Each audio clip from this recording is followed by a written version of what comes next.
amigos? Bienvenidos a esta nueva emisión de Sin Filtros. Hoy nos vamos con una entrevista de lujo a un economista que ya es amigo de la casa de Sin Filtros y que tiene mucho que decirnos en relación a los ya cumplidos 6 meses de guerra de la invasión de Rusia a Ucrania.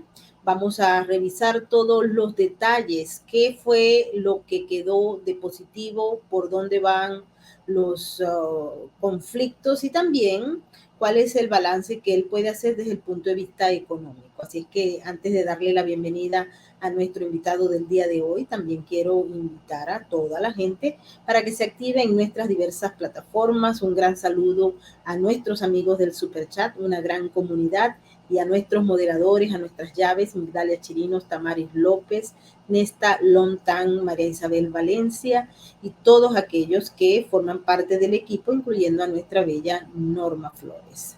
El caso de que nos ocupa, pues ha ocupado en buena medida los titulares a lo largo de 6 meses. De hecho, nosotros estuvimos en la zona allá de conflicto y fue donde Nacho y yo comenzamos a conversar sobre lo que podría esperarse de este proceso que se dio y que pues ha traído consecuencias muy importantes, no solamente para las personas, los ucranianos, para los rusos, sino también para los europeos y todo el mundo, porque el proceso que se ha dado y que ha traído balances a veces extremadamente negativos en algunos países, pues se han generado tal vez de políticas y decisiones más atravesadas en el término de política que de otros intereses. Vamos a darle la bienvenida así a Nacho Trillo, bienvenido. ¿Qué tal, Maybor? Muchas gracias por invitarme de nuevo. Es un placer tenerte y habíamos quedado pendientes hace ya un tiempo, Nacho, para hacer un análisis sobre lo que podría generarse, cuál es el balance de la incursión de las tropas rusas a Ucrania. Adelante. Bueno, eso es una pregunta, Maybor, que la verdad es que tiene una dimensión enorme. Es decir, podemos hablar de balance económico, podemos hablar de balance político, balance geoestratégico, balance social. Estamos hablando de que es una guerra que realmente le ha importado al mundo. A pesar de haber guerras, pues lógicamente por todo el mundo, todos los años siempre tenemos unos frentes abiertos o los mismos o distintos. Esta es una guerra que lógicamente, estando en las fronteras en la frontera de Europa, entre Asia y Europa, sí que ha afectado a nivel económico y a nivel social y a nivel político absolutamente a todo. Como bien sabes, ahí coincidimos. Yo al final estuve 3 meses más allí desde el día que nos vimos y conociendo un poquito lo que es Ucrania, viendo diferentes posiciones, intentando enterarme de alguna manera con periodismo independiente. Yo de periodista no tengo nada. Ya sabes que lo mío es la milicia y los números, pero la verdad es que es muy agradable poder ver que podemos aprender cosas nuevas siempre y cuando vamos a sitios y sobre todo que aprendamos a discernir de lo que nos cuentan, no fiarnos simplemente de lo que nos cuentan, ¿no? Entonces, como bien has dicho, a nivel económico no solo se junta una guerra, sino que se junta pues todo el tema post-COVID, por llamarlo de alguna manera, toda esta gestión, que no es simplemente una enfermedad, sino la gestión que ha habido durante una enfermedad.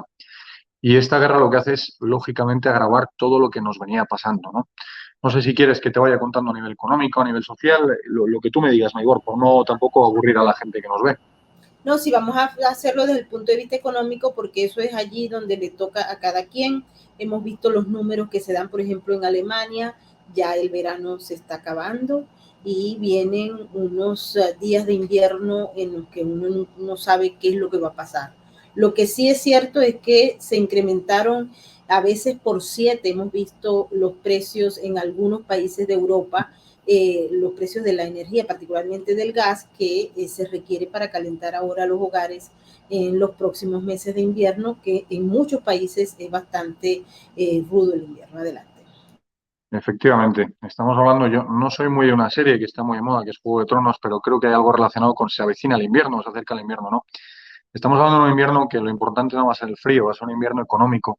Te hablo particularmente en España y luego, si quieres, pasamos a Europa. En España seguimos hablando que tenemos un 15% de paro, no tenemos empleo, se están encareciendo las políticas de contratación, se está subiendo lo que es la tributación a los autónomos y a los pequeños y medianos empresarios, que como bien sabes es el tejido más importante de producción que tenemos en España. Por lo que realmente todo, por supuesto, que todo lo que le pasa a Alemania, a España le pasa multiplicado por 10. Primero, porque tenemos, de algún punto de vista, un gobierno que ahora mismo no está centrado en gestionar los pocos recursos que podamos tener en lo que es producción. Cuando no tenemos trabajo, tenemos que fomentar la producción y fomentar el empleo. No hacer lo contrario, no subir los impuestos, encarecer la contratación, unas reformas laborales que lo que hacen es que el empresario te tirite cuando vaya a contratar a alguien porque le da pánico, ¿no? Entonces, en España vamos a enfrentarnos a una crisis muy, muy, muy, muy grande porque, para empezar, no habíamos salido todavía de la anterior crisis porque en España todos nos lo tomamos con mucha calma, por lo que veo. Quizás es el clima o no lo sé, pero no habíamos terminado de salir de esta crisis. Se ha agravado con todo el tema del COVID, con una gestión que, ya sabes, ha pasado en diferentes países, que no se permitía trabajar, salvo que fueses de actividad esencial, por lo que realmente llevamos prácticamente 2 años y pico sin poder generar ese empleo que teníamos que generar. Y bueno, vivimos una pequeña burbuja, como bien has dicho, no solo los precios, aquí hemos tenido una inflación del 10-11%, que es una locura. Estamos hablando de que en los últimos meses es distinto, en tu país es muy distinto el precio que tenéis del combustible, ¿no? Pero en España no tenemos, lógicamente, lo tenemos que importar. Hemos empezado de pagar 1,15, 1,18 euros por litro a prácticamente 2. Todo eso que luego supuestamente se ha subvencionado con dinero del Estado, con 20 céntimos por litro, pero claro, es que sigue ganando dinero el Estado con todas estas cosas por los impuestos que hay en los hidrocarburos, ¿no? Entonces, en España vamos a tener un problemón. Sí que es cierto que somos un poquito más independientes que muchos países de Europa al tema del cereal. Como bien sabes, Ucrania, su mayor poderío, aparte, lógicamente, del aluminio y diferentes metales como el acero, el níquel, el paladio, que son muy importantes para ciertos procesos, para la industria también, lo más fuerte que tiene es el tema de la exportación de cereal, ¿no? Como bien sabes, es impresionante que son prácticamente todo campos de cultivo. Yo cuando venía aquí a Castilla-La Mancha, Castilla-León en España, decía, qué cantidad de siembras, ¿no? Y cuando conocí Ucrania dije, me quedé completamente anonadado porque es prácticamente todo cultivo de cereal, ¿no? Entonces, si se junta todo este tema de los cereales, más el combustible, más todo lo que está pasando en África y en Asia, porque al fin y al cabo, como bien sabes, la economía está relacionada, interrelacionada a nivel mundial, ¿no? Entonces, cuando empiezas a ver las maniobras que está haciendo Rusia con Arabia Saudí, todo el tema del gas, Qatar, Argelia, todo el tema, pues estás viendo que esta gente siempre va un pasito por delante y que los europeos nos estamos quedando atrás en prácticamente todo, porque no nos estamos adelantando, como bien has dicho tú, este invierno que nos viene y nos va a perjudicar radicalmente, y no simplemente por lo económico, como bien digo, sino porque en lo social estamos destruidos por la pandemia, en lo político estamos completamente polarizados, porque como bien decía el otro día, estuve hablando con una persona que está metida en la política, y el problema de la política es que necesita polarizar a la gente cuando no tiene recursos para convencer. Y en España estamos muy polarizados, igual que está pasando en ciertos sitios ahora de Sudamérica también, ¿no? Entonces, a mí me preocupa, no solo lo económico, sino todo lo que conlleva después, lo social, lo político, lo geoestratégico, porque al fin y al cabo me da a mí la impresión, por todos los datos que van a venir, que Europa va a ser el hazmerreír del mundo de aquí a los 15, 20 próximos años. Eso significa, yo creo, ayer estaba observando unas imágenes viejas, Nacho, en las que pues se hacía advertencia de que si Europa y España en particular y Alemania, todos los países, no tomaban acciones apropiadas para evitar depender de Rusia, pues la iban a pagar muy caro. Yo quisiera, porque en ese mismo sentido existe un avance, mucha gente apostó a que Rusia acababa y quedaba relegada y que la guerra terminaría ante la participación de los países de la OTAN, pero particularmente Estados Unidos, que ha enviado miles de billones, trillones de dólares de los contribuyentes a Ucrania para contribuir no solamente con el tema monetario para atender la crisis, sino también el tema de las armas. Aquí se han Sí. enviado armas de todo tipo para Ucrania, pero también se ha hecho desde Alemania y desde otros países miembros de la OTAN. Entonces, ese balance se les advirtió, no se tomaron las medidas, vino esta situación de guerra y resulta que todo indica que la parte que había sido señalada del malo está ganando esta guerra. Yo quisiera que tú me hicieras un balance sobre eso, porque sé que conoces también mucho sobre todo lo que son armamentos militares. Y bueno, cuando uno ve que Joe Biden envía y envía y envía armas, dice, esto van a acabar con el ejército ruso. Pero ¿Por qué se mantiene esa guerra? A ver, yo te voy a dar dos puntos de vista, es decir, el primero, el que he visto, y el segundo, el teórico puro y duro, ¿no? Lo que he visto yo es que todo esto que se ha enviado para empezar a estos países, como estamos hablando de Estados Unidos, como podemos hablar de Alemania, países que realmente ya invierten todo ese dinero porque no lo han reforzado demasiado, lo que es una inversión en defensa, no lo han reforzado demasiado, es Estados Unidos siempre tiene que tener guerras porque tiene que justificar todos los gastos que tiene y al fin y al cabo lo puede ser enviando material, puede ser produciendo nuevo material. Y lo que está pasando es que ha estado enviando a Ucrania mucho material, que yo, vamos, además lo he conocido de primera mano, y el inconveniente que ha tenido es que está muy, muy, muy mal gestionado. Es decir, habiendo estado yo en ciertos sitios, mucho material el que se supone que tenía que llegar no llegaba. Incluso la gente, el propio ejército, los propios ucranianos se quejaban de que ese material estaba almacenado en algún sitio. Entonces, como yo ya te dije en la última entrevista, desde mi punto de vista, Ucrania ya ha perdido la guerra desde el momento en el que Rusia entró. Estados Unidos no ha querido intervenir porque no tiene ningún sentido, porque la intervención que ha habido por parte de Europa, como bien has dicho, pues cuando el tema vamos a quitar a Rusia del código SWIFT, vamos a sacar de aquí, ¿qué daño le vamos a hacer, no? Ya has visto el daño que le ha hecho, teniendo en cuenta los intereses que tiene China también en todas estas cosas, ¿no? Como ya hablamos, ¿no? Pero luego volvemos a ese tema. Pero el tema de Estados Unidos se ha mantenido completamente al margen. Sí que es cierto que ha enviado ayudas, ayuda humanitaria, pero el problema es, como siempre pasa en los sitios, es cómo se gestionan esas ayudas. Yo he visto gente que no tenía comida. He visto gente atada en diferentes hospitales, gente que a lo mejor tenía dependencia y se la ha dejado atada en hospitales, gente que no le llegaba agua potable a los sitios con todos estos lluvias de miles de millones de euros que han venido de Europa y Estados Unidos. ¿Dónde están todas esas cosas, no? Igual que el tema del armamento.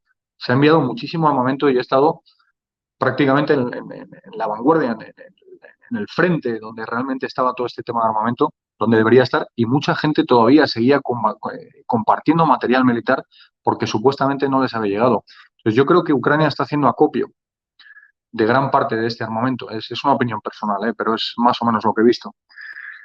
Porque quiere lanzar una contraofensiva y a mí me preocupa que estemos armando a un país que no es estable diplomáticamente. Es decir, a mí me parece bien que quiera defender lo que en teoría le corresponde, ¿no? Pero que de ahí pase a una contraofensiva y que empiece a hacer escaramuzas o golpes de mano en Rusia, en Bielorrusia o en Chechenia, ¿qué es lo que va a acabar pasando? Al final lo que va a hacer es generar un conflicto mucho mayor que el que había, porque lo que hemos hecho es armar y meter dinero a un país que realmente es inestable diplomáticamente, ¿no?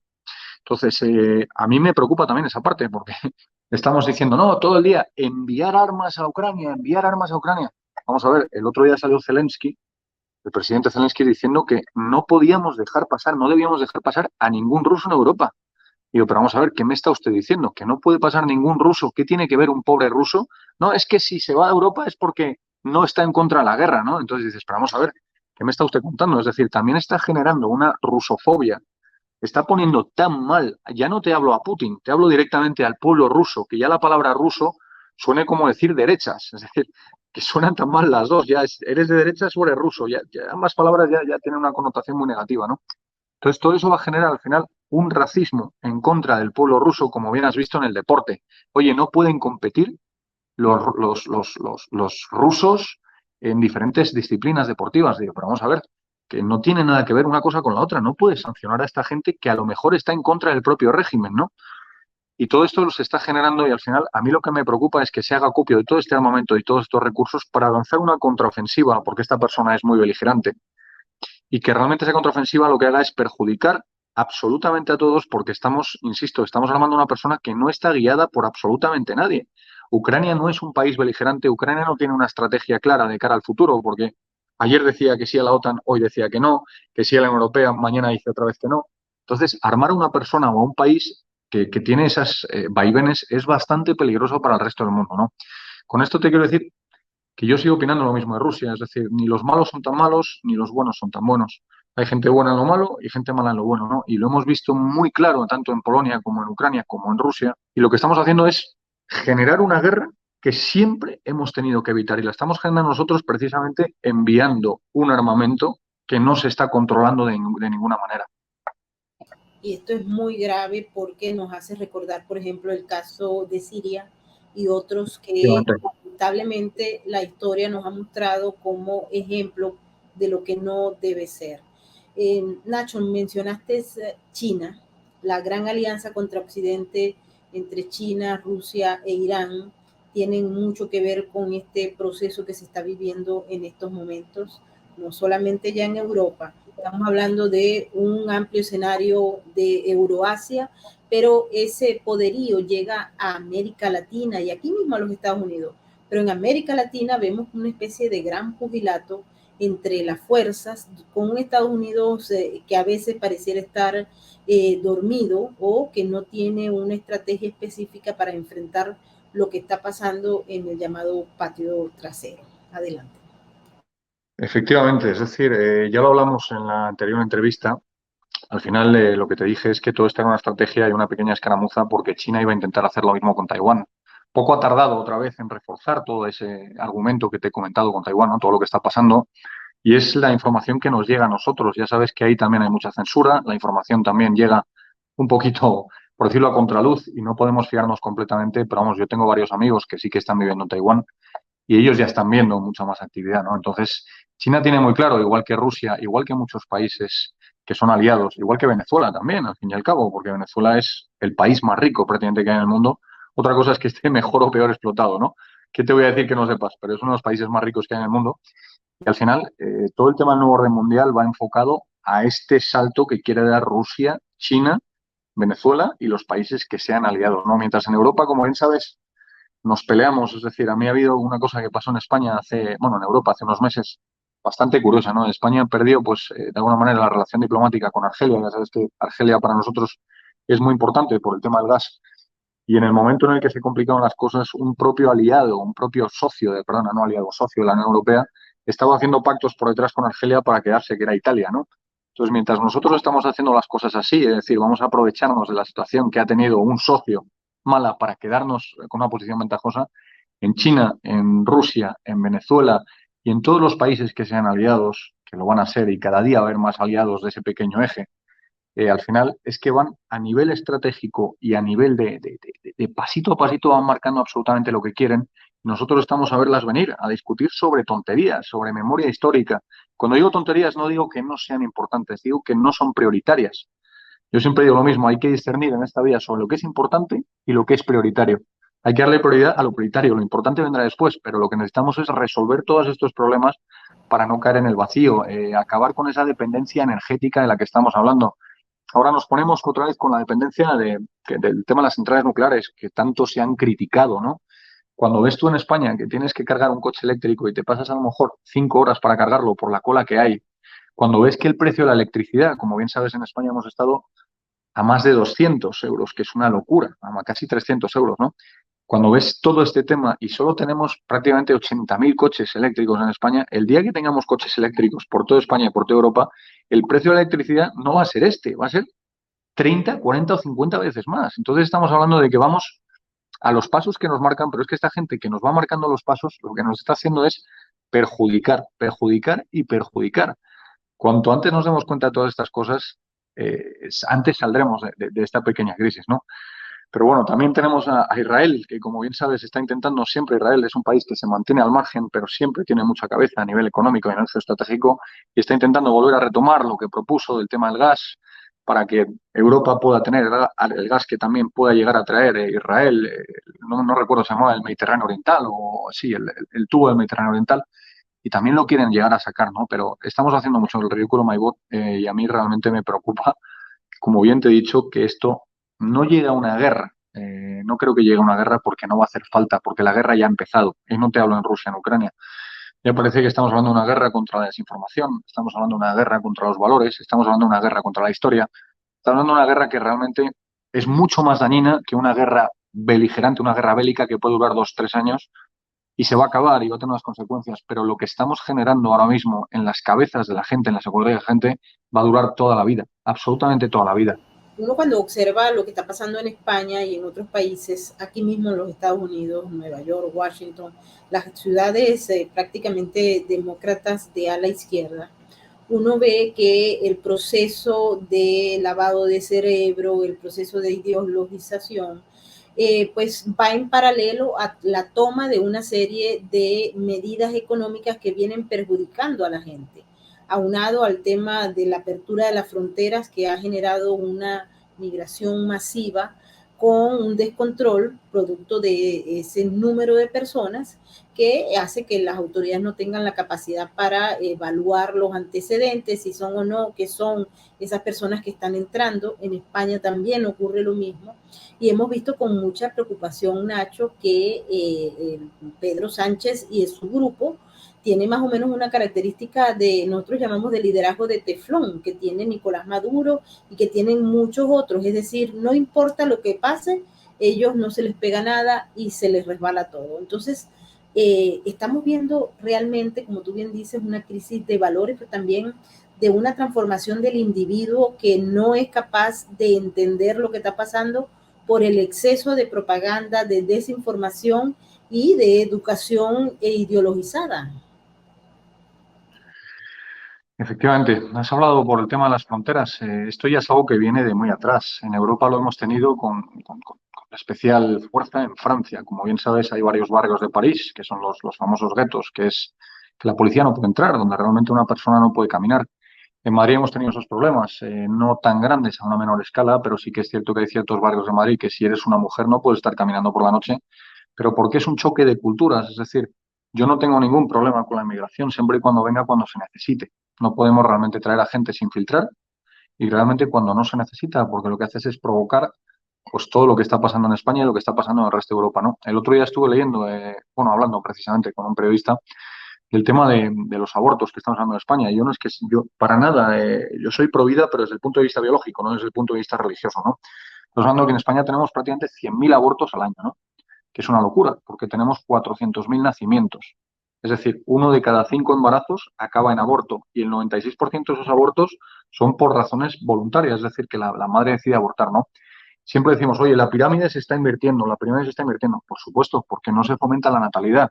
Entonces, el problema que tenemos en España es que tenemos a esta derecha que siempre se caracteriza o siempre se intenta caricaturizar, y por ganar por la expresión, de alguna manera que parece la derecha ultraconservadora, ultracatólica, y siempre es no, no al aborto, no al aborto, no, no. Oye, mira, ¿qué te parece si en vez de decir que no al aborto, nos sentamos y hacemos un plan para todas estas mujeres que no tienen otra alternativa o que no conocen otra alternativa más que el aborto? Estoy hablando el otro día con un político y le estoy proponiendo, oye, ¿qué os parece si realmente se puede hacer un plan, prestar un plan para que esta gente tenga una alternativa al aborto? Una mujer de 22 años que no quiere tener al niño, se le dice, mira, no se preocupe, que esta persona, esta familia, tenemos 30.000 familias de adopción en España, y perdona que te mezcle todo, pero es que al final está todo relacionado porque estamos perdiendo absolutamente todos los valores también en España, ¿no?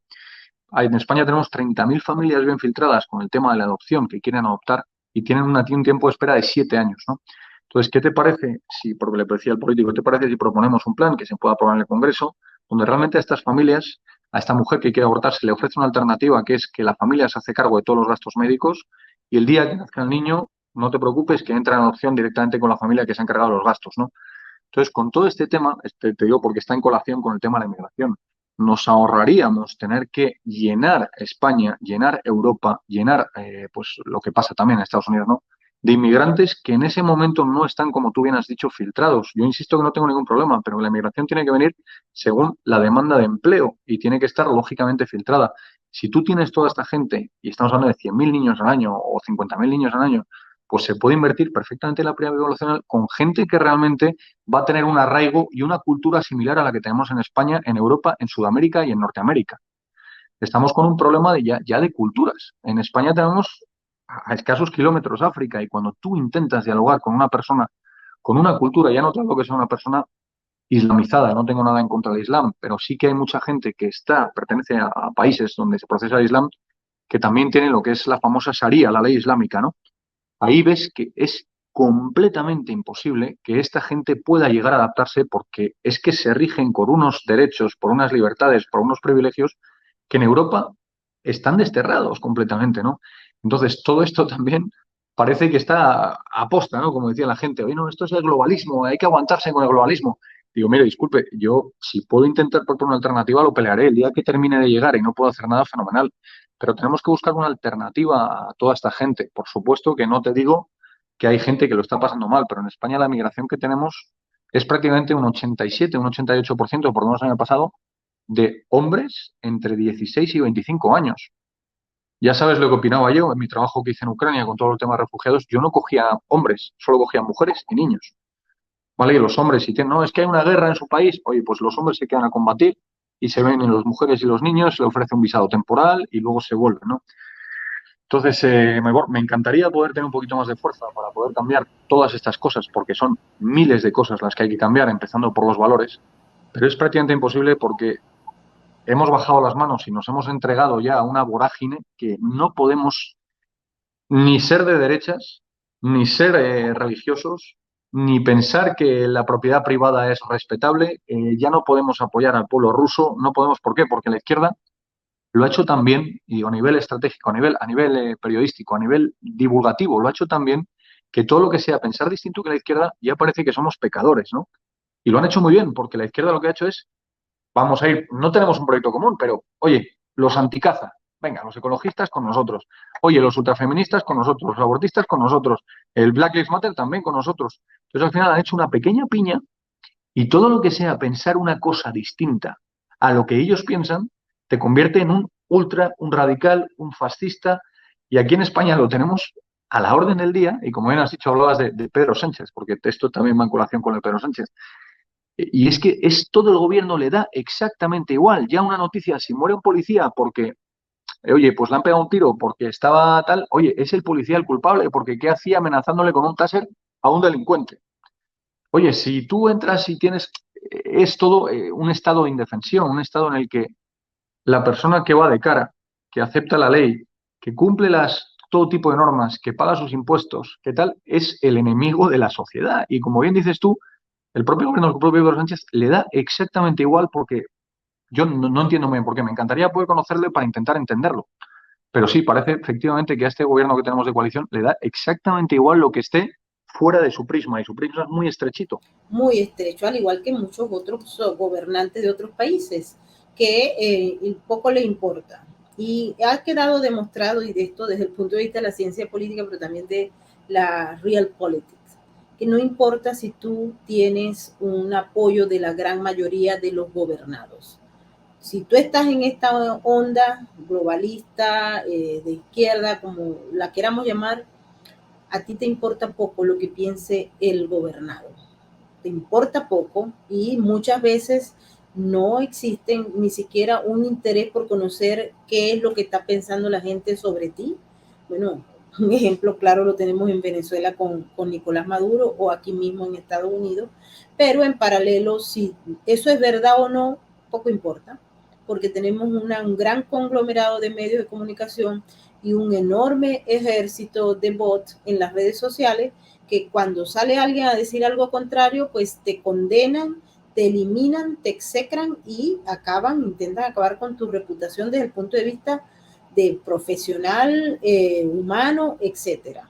Y esto, bueno, hay muchos filósofos, escritores que han hablado ya sobre este tema como un fenómeno que se ha instalado y frente al cual el ciudadano común y corriente no tiene armas para defenderse, como bien Nacho lo dice. ¿Por qué? Porque pues cómo enfrentas tú si no tienes la capacidad de medios que te ayuden y que te brinden la oportunidad de expresar tu voz, tu derecho a enfrentar toda esta enorme maquinaria de propaganda, de desinformación y también de políticas que van en tu contra, pero iguales, como se decía anteriormente, son estúpidos útiles a un momento determinado. Entonces, te pido, porque sé que bueno, vi todo el trabajo que estás haciendo con las personas que salieron de Ucrania, lo que has hecho por los españoles mismos en momentos de agudas crisis, como por ejemplo la nevada que se produjo hace prácticamente 2 años, si no mal recuerdo, y tú has ofrecido esa ayuda a la gente y has tratado de hacer lo mejor posible. Cuéntame cómo está tu organización, Nacho, y cómo está el tema de los inmigrantes ucranianos que fueron a España, se devolvieron, se quedaron, qué fue lo que pasó con ellos. En todos los refugiados que trajimos directamente a España, había un porcentaje muy alto que se volvió al poco tiempo, otros que se querían quedar para pasar las vacaciones aquí en España y otros que realmente se han quedado y han encontrado trabajo, están en colegios. Hemos presentado 2 proyectos para construir diferentes colegios con psicólogos ucranianos, con profesores ucranianos, para ir adaptando poco a poco a los niños, porque lo que no puedes hacer es meter a un niño que solo habla ucraniano o ruso, ¿no? Que es prácticamente lo mismo, en un colegio que solo habla español. Entonces, se está presentando en esa segunda fase del proyecto. Seguimos teniendo muy buena relación, muchísima relación con todos los refugiados, con prácticamente todos los refugiados, y la verdad es que se hizo una labor inmensa. El tema de mi organización, yo sigo con ello, es decir, hace poco hemos tenido unos incendios muy grandes y hemos estado trabajando para ayudar junto con la Junta de Castilla y León, para ayudar en el tema de los incendios. Ahora nos estamos planteando seguir haciendo otras cosas, pero es lo que intento vender, es decir, y perdona por la expresión porque queda muy mal decir lo que intento vender, pero el patriotismo para mí es esto, son valores, es ayudar, ayudar con cabeza, no es llegar un inmigrante en el mar, lo traigo, no, oye, mira, vamos a ayudar, ¿por qué no intentamos solucionar el problema que tiene en su país primero y luego vemos lo que podemos hacer, ¿no? Entonces, está yendo muy bien, me cuesta mucho pelearme porque todo esto yo lo hago con la bandera por delante. Para mí la bandera de España simboliza todos estos valores y eso lo que hace es cerrarme muchísimas puertas, al igual que no haberme significado con ningún partido político, ¿no? Eso a ellos también les cuesta porque no entienden cómo alguien puede hacer esto sin ningún tipo de interés oculto. Es decir, que no quiero formar parte de la política actual, me parece que tendría que cambiar mucho la política actual para que realmente yo pueda entrar en una política, pero es que ellos mismos también te ponen las zancadillas y como bien sabes, si ellos te ponen las zancadillas y también controlan los medios de comunicación, tu propia difusión es muy escasa, ¿no? Entonces, bien, yo muy contento porque al fin y al cabo todo lo que hago y todo lo que hago con los voluntarios al final es algo muy gratificante, muy reconfortante y es algo que creo que tenemos que hacer absolutamente todos. Tú quieres cambiar tu país, empieza por cambiar tu pequeño círculo, empieza por cambiar a tus amigos, empieza por cambiar a tus vecinos y poco a poco al final se contagia y la gente va cambiando las cosas, ¿no? Parece muy utópico, muy idealista, pero a mí me funcionó con el tema de Filomena, me funcionó con el tema de los incendios, con el tema de Haití, también con el tema de Ucrania. En Ucrania no fue mi asociación, en Ucrania fue un vídeo, un llamamiento. Me empezó a llegar gente diciendo yo quiero ayudarte, quiero ayudarte, quiero ayudarte, ¿no? Y al final es muy bonito saber que las redes sociales no solo sirven para los bots y para la desinformación, sino que también puede ayudarnos para todas estas cosas. Y muy bien, la verdad es que con muchas ganas, con muchísimas ganas. No paro, MyBoard. Como bien sabes, no paro de hacer cosas. Lo sé, y por eso te seguimos, Nacho. Y por último, quisiera que le dieras un consejo ya desde el punto de vista de cómo manejarse económicamente frente a lo que viene. Porque por acá se habla, por ejemplo, bueno, aquí se prohibió la palabra recesión prácticamente. Ahora se habla de cualquier otra cosa, bueno, no se pueden utilizar tal vez los adjetivos o los sinónimos, pero en todo caso vienen tiempos turbulentos en materia económica de acuerdo al menos a todos los informes de los grandes bancos y de los entes que se evalúan la situación económica a nivel mundial. Pues mira, a nivel microeconómico es muy sencillo. A nivel microeconómico, el que tenga trabajo, que lo mantenga, que trabaje como nunca ha trabajado para que realmente produzca más la empresa y para que el propio empresario le tenga en estima si hay cualquier tipo de... No, no vale quejarse, no, ya son las 8 horas y he terminado y me voy a casa. Oye, no, macho, hay momentos en la vida en las que a lo mejor toca dar un poquito más porque la empresa te lo ha dado por ti o porque realmente lo necesita el propio gobierno, el propio Estado para que salgamos todos adelante, ¿no? Y que realmente, pues, es decir, no puedo meterme en las familias, pero que realmente planifiquen los próximos años de alguna manera con los ingresos y los gastos que vayan a tener. Si tienen familias, si tienen niños, los colegios, que vayan planificando, que vayan estructurando la economía de su casa con pequeños ahorros, los gastos de, oye, vamos a mirar los seguros, que siempre los seguros, ya sabes que cada año si lo cambias seguramente saques ventaja. Vamos a mirar los contratos de televisión que tenemos, los contratos de teléfono, te hablo a nivel microeconómico, que vayan mejorando todas esas pequeñas cosas porque es fundamental y que cuiden el empleo que tienen porque al fin y al cabo hoy en día tener un trabajo, por lo menos en España, es de afortunados, ¿no? Que lo cuiden porque van a haber momentos muy, muy, muy complicados. Y en el momento en el que no tengan trabajo, que no se vengan abajo, que se formen, que se sigan formando en lo que quieren hacer, que busquen una alternativa, porque hay que prepararse para lo peor, ¿no? No vale decir, oye, qué mal va la economía, me han echado porque la economía va mal. Fenomenal, pero podemos buscar una solución. Venga, empieza a formarte, empieza a hacer estos cursos. No, es que no tiene nada que ver conmigo. Ya, pero es que en los próximos años a lo mejor se va a demandar precisamente empleo relacionado con esto. Que empiecen a mirar cosas, que empiecen a mirar alternativas por si la cosa no funciona, que justificarse y decir si la economía va mal, si el mundo va mal, a mí me van mal las cosas, es comodísimo, es una maravilla, pero hay que tener una filosofía distinta. Si el mundo va mal, voy a buscar oportunidades, porque la gente normalmente baja los brazos. Pues yo voy a intentar levantar la cabeza, voy a intentar hacer las cosas lo mejor que pueda para destacar sobre el resto de la gente, ¿no? Y a nivel macroeconómico, me encantaría poder hablar con el presidente, con el ministro de Economía, con Hacienda, para que realmente puedan enfocar los esfuerzos en producir empleo, como pasa en Estados Unidos, es decir, la libertad de contratación, no las sanciones que tenemos en España por echar a una persona que no está funcionando en una empresa. Eh, el tema de la presión fiscal que tenemos en España es una auténtica locura. En España un autónomo paga por trabajar. Yo quiero trabajar, soy autónomo y tengo que pagar todos los meses, aunque no produzca. ¿Por qué? Porque me tengo que dar de alta y tengo que pagar una cuota de autónomos, ¿no? Entonces, como me gusta más dar consejos a nivel microeconómico, porque luego se repercute en lo macro, que aprovechen, que disfruten de lo que les queda de vacaciones a que todavía las tenga y que empiecen en un plan B por si el plan A se complica para formarse y que no se vengan abajo, que es que todos hemos pasado momentos muchísimo más complicados, nuestros abuelos, nuestros bisabuelos, a lo largo de la historia han venido momentos muchísimo más delicados que el que estamos viviendo ahora y la única forma de salir delante de ellos es encarar los problemas, es encararlos, no hay otra cosa. Así es. Y bueno, Nacho, mil gracias por haber estado con nosotros una vez más en Sin Filtros. Espero bueno, que nos veamos en Europa y no en Taipei, ante una posible guerra y una posible problema nuevamente con refugiados, porque allá sí vamos a estar un poquito más complicados que en Europa del Este para salir victoriosos. Efectivamente. Gracias a ti por todo y un saludo a todos los oyentes que tienes. Y muchas gracias por el trabajo que haces, Maybor. Un gran abrazo, Nacho. Igualmente.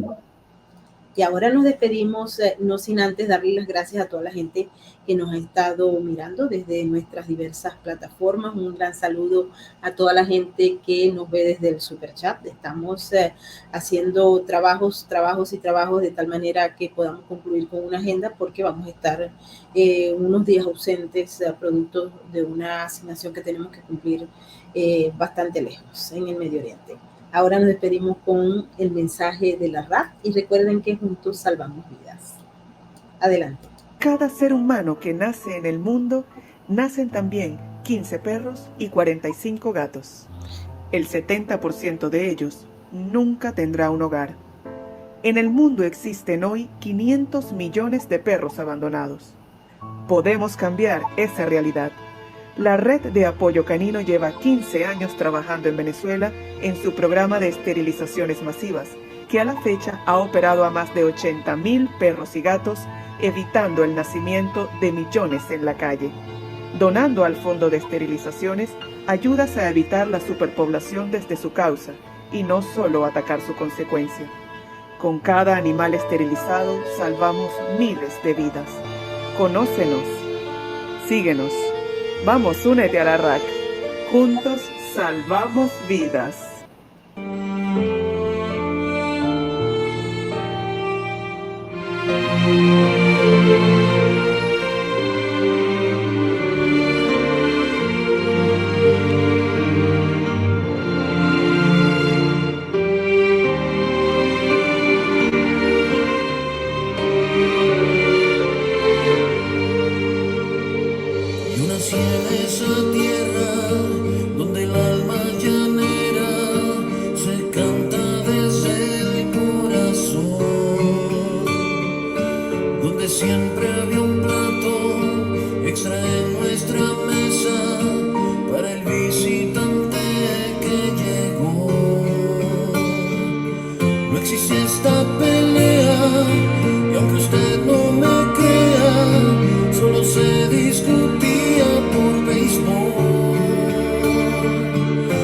Siempre sonriente